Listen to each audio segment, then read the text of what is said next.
The sun is in Leo characteristics. There's an unmistakably regal air to solar Leos. These are dignified, even noble folk. Leos have a reputation for being conceited, but think again. Leos do feel important, but this generally takes the form of wanting to change the world in some way to make the world a better place. They are generally motivated by affection for people, and often have big dreams and plans to make people happy. Generally, Leos are hardworking. After all, they are attracted to the good things in life, and they know they have to work to get them. It is sometimes difficult to imagine Leos as go-getters if you happen to catch them in one of their languid moods. These people can sleep in, laze around, and luxuriate for long periods of time. However, when they do get to work, they do it with intensity and determination. In this way, they are not unlike their symbol, the lion. The worst thing you can do to a Leo accuses them of bad intentions. Displaying behavior that makes them think you don't appreciate them runs a close second. These happy, jovial people become mighty hurt when others don't see them for their noble intentions. Loyal, and sometimes rather traditional, Leos are, after all, a fixed sign. They'll hold on to situations and people for a very long time before they give up. There is an unmistakable idealism to Leo's view of the world and the people in it. Often, Leos have a very noble inner code that they answer to. Although on the surface, Leos appear rather confident, they can actually be some of the most humble souls around. They are the first to blame themselves when something goes wrong. Once again, it's the leonine self-importance at work, and this characteristic works in unexpected ways. Instead of being the conceited, self-absorbed show-offs of reputation, they are usually very self-aware, self-conscious, and, yes, even humble. You are enterprising and have powerful stores of energy that you can draw upon when needed. You respond to problems or challenges with spirited and enthusiastic confidence that is admirable. You are naturally competitive, and this trait is generally well received by others simply because it is unforced, unaffected, and sincere. You truly believe in fair play, and you seem to be in love with life.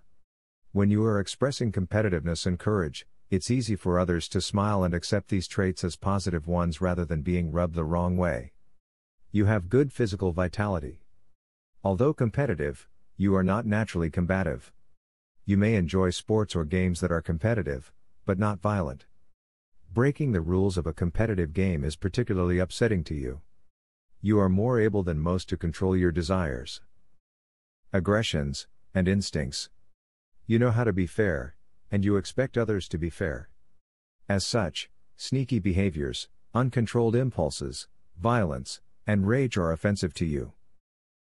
You faced a fair number of challenges in your life, especially in the first half of life, in which your attempts to express your will were often thwarted. There can be a persistent feeling that you don't get what they want in comparison to others. You can feel unlucky at times. Attempts to control your environment, and sometimes others, may be frequent. You want to be considered an accomplished and important person, and when you face obstacles, you don't always see that you are your own worst enemy. You may long to be considered important in the eyes of the world, yet you harbor the fear of success at the same time. You take failures and minor setbacks to heart, and may even practically beat yourself up over them. Self-awareness to the point of real self-consciousness is a possibility. The truth is, nobody holds a microscope over you, except for yourself. A little setback or a faux pas needn't be analyzed to death. Fingers needn't be pointed. No, you didn't make a spectacle of yourself when you made a mistake. You need to stop worrying about always being right, or appearing suave and accomplished. When you ease the pressure you put on yourself, you find that you don't face as many brick walls. It is very much about what you feel you deserve. Deep down inside, if you let yourself truly believe that you deserve happiness and peace of mind, you will find it. You may engage in a lot of self-censoring. I shouldn't is a common censoring mechanism for you.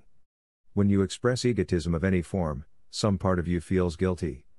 As the sun rules our conscious mind, it does enough censoring on its own. It is the adult within us. Saturn, on the other hand, is more like the parent within us. We need parents to guide us when we are children, and to some degree as adults, but for the most part, we don't need to be censored indefinitely, something that seems to be the case with Saturn-Sun hard aspects, except that the censoring and parenting are coming from within. Ideally, you eventually learn that the standards you set for yourself are too high, and that may be the reason you seem to hit brick walls. You have a sarcastic sense of humor, a keen intelligence, and the ability to apply caution and strategy. The vitality may suffer, and troubles with the bones, teeth, and circulation may surface, especially at times of stress in your life.